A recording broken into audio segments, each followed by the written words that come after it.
In the depth of anguish and despair, when there's no light in sight, that's when a man shows up and defies the gravity of his tragic turmoil.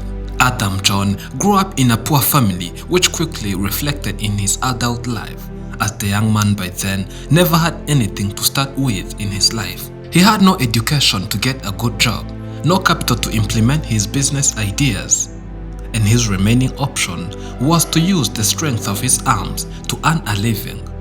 And there was no better way to start other than mining. But it was through this persistent search of wealth that Adam lost his health, as one accident one day tragically ended his life and left him with no legs, as you can see here.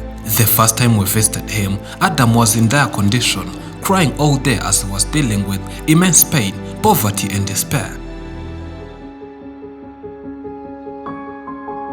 Through GivingLife.com, people contributed money to support him, and we visited this man again to give him the money.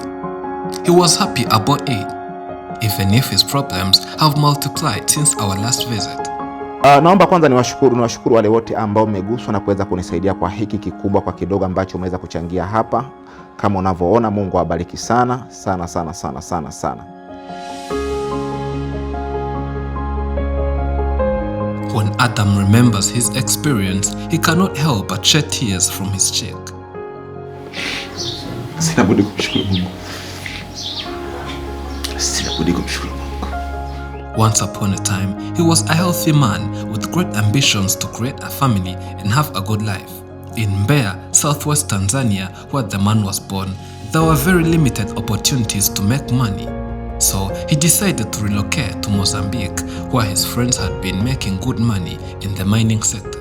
In his prime youth, Adam was initially successful as he managed to start a family and learned the local language.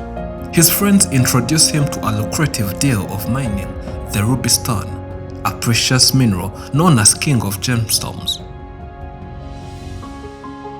The only barrier to deal with was the illegality of the activity, as the mining site where they wanted to extract minerals had long been closed because of soft land which endangered miners. But the experienced Adam objected, as he was determined to make more money, and together with his friends, they embarked on the project, which was risky but with abundant rewards. They went to the mining site and started to extract minerals. They dug deeper and deeper until they could not be seen from the surface. As they were inside the mine, a huge chunk of land collapsed above them, and men were entangled inside. Rescuers pulled out Adam and some of his friends, but the incident left permanent damage on them. Mimi nilipojifikia kwanza nilipoteza fahamu. Kwa sijui chochote kilichoendelea pale. Sitambui chochote kilichoendelea isipokuwa pale waliponitoa kidogo pale sebleni ndio nikapata fahamu. Na baada ya kupata fahamu nikawaambia naomba kamba nipande duniani. Baada ya kutaka kupanda duniani, basi ile nataka tu hivi kuinuka kwenda duniani. Kwanza nijaribu kwanza kupumua. Unajua unapopumua lazima mwili wote yani uonyeshe kama kitu fulani hivi kwamba yani mwili wote lazima upeane taarifa. Lakini wakati mimi nataka kwamba nipumue, naona mwisho wangu wa kupumua unaishia hapa kuja huku. Ila huku sihisi chochote. Hapo ndo nikaanza kugundua kwamba nimeumia. Nikaomba kamba, kujaribu ile kamba kuishika, naisha tu kujikunja kuishia hapa, huko kote miguu sina uwezo tena kuibeba. Kwa ilikuwa ni changamoto hiyo, lakini baadaye walinitoa wenyewe akanitengenezea mifuko, nikatoka nikakanipandisha juu. Nilipofika kule juu nikakutana na hewa ya duniani, na kule chini tena nikawa nimezimia. Chini unahisi kulikuwa kuna umbali gani kutoka juu mpaka chini? Kutoka chini kulikuwa na umbali kama wa mita 12-14. Because of the severe injury Adam had endured, he was rushed to the hospital to be treated. He was a foreigner in Mozambique, thus had to pay all medical bills from his own pocket, yet he had no money at all. He was left to rot inside the hospital as his injuries worsened, and at one point he thought about committing suicide. His wife came to visit him, but when he saw the amount of pain he was enduring, she distanced herself from him and never visited him again. Since Adam had no money, nor anyone to take care of him, a decision was made to return to his native country of Tanzania. But Adam was not even able to pay for his transportation, At the mercy of doctors in Mozambique, they offered him a lift in ambulance that was supposed to transport dead bodies, to which Adam agreed without hesitation. The journey was long and grueling given the state of roads they were driving on, but Adam had another issue inside, as the corpse's smell had engulfed the whole small back room of the car. At the Tanzanian border, Adam was received by nearest hospital where his brothers had a chance to visit him for the first and only time. Doctors were reluctant to tell him his condition, and his legs had rotten to the point they would show up and cut off the damaged part. He spent 2 immense years in the hospital where his legs were completely amputated. But that was not all. His private parts were cut off as well, as they had been damaged as a consequence of his leg's condition. Today, Adam spends most of his time in bed and struggles to contain his emotions whenever he speaks about his experience, especially his current condition. He would be living a moderate life had he maintained his legs, but his rush to wealth left him with nothing but a single bed to sleep on, a small ventilator to cool him, and a single man to take care of him. It's a terrifying sight to see a 35-year-old man using a catheter to urinate and diapers. Even worse, his injuries are not fully healed and he bleeds sometimes. Naendelea vizuri kama unavyoniona. My situation has improved a little since you came to visit me last time, but I'm struggling with bleeding and constant pains that I have to deal with every day. I use diapers and catheters to maintain my hygiene, and the worst part is that my bleeding is still flesh. I have to pay attention to whatever I do to avoid hurting myself. Adam had once thought of committing suicide, but due to Afrimax English, he refrained from that plan after watching the story of Msanzimana, who was bullied a lot but later came to be a source of joy to his family.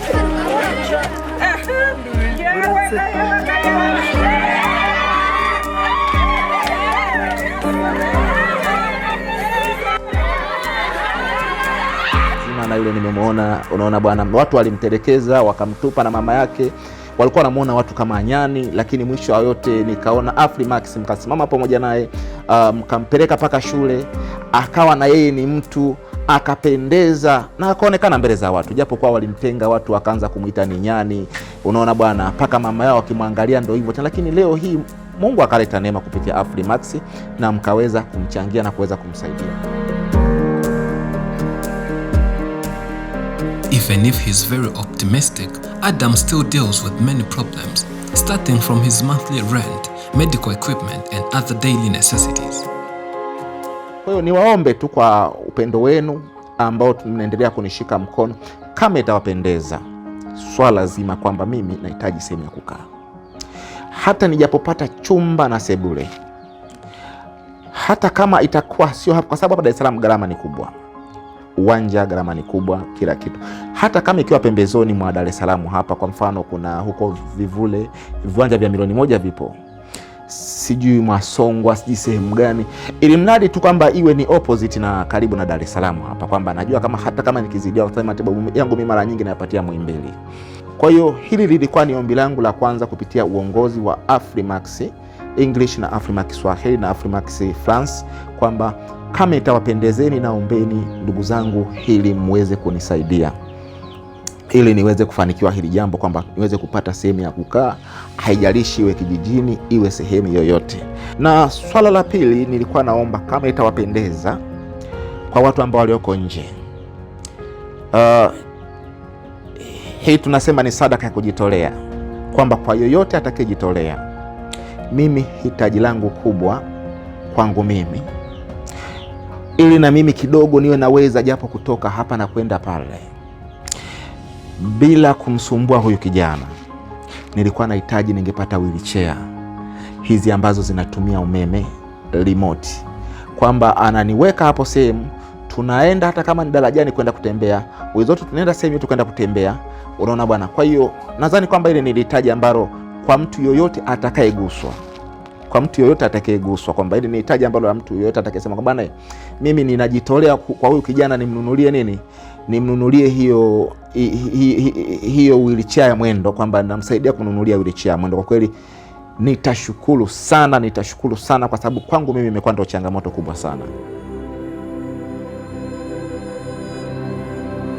Adam is happy that he will pay his rent and buy medical equipment he needs this month using the donation offered by the Afrimax community. But he's wishing that his caretaker Adam Charles, who is a barber by profession, can find a capital to invest in a barber shop, which would work as a regular source of income to them. Huyu bwana ni fundi saloni, na huyu bwana akaniambia, mjomba, nikipata milioni 2 nafungua saloni 2,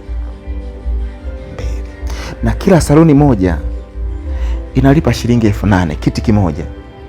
Mimi naweka viti viwili, 8,000, 16,000. Nikapiga hesabu kwamba kwa mwezi 900,000, kwa mwezi 900,000. Unaona? Kwa hiyo natumaini kwamba hivi vitu vingine huyu bwana nitakapomwezesha na akalitimiza ile swala lake ambalo analihitaji kwa sasa la kusema kwamba anahitaji kufungua saluni, umeelewa? Sitahangaika na hiyo, sitalia tena labda na maumivu makali. Nadhani ndani ya miezi 2 tuningabana, mimi miezi 2 hapa sikudai chochote. Sitaki unipe hata shilingi 100 yako. Sasa unifanyie chochote kile kwako. Ndani ya miezi 2 kwa saluni 2 ana milioni 1,800,000. Kwa sasa hapo hata nikianza kumchondoa bwana, mimi sielewi bwana, saidia hata shilingi 5,000 hapa bwana, nisaidie hiki, tayari tutakuwa tuna nini, tuna ule mtaji.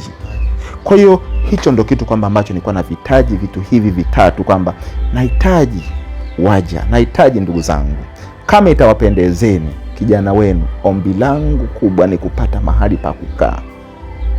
Sasa nasema Mwenyezi Mungu ni mkubwa, unaona. Kwa hiyo niwaombe tu ndugu zangu Afrimax, niwaombe ndugu zangu watazamaji na waangaliaji wa video hii kuhusu hilo swala muweze kunisaidia. You can help Adam and Charles through giving life links found in description and pinned in top comments. The wavering paths of life can sway left to the wrong side of happiness. But a profound desire to survive, just like the one of Adam, can restore hope in the midst of turmoil. Thank you for watching. I'm Elijah and this is Afrimax English. Remember to subscribe.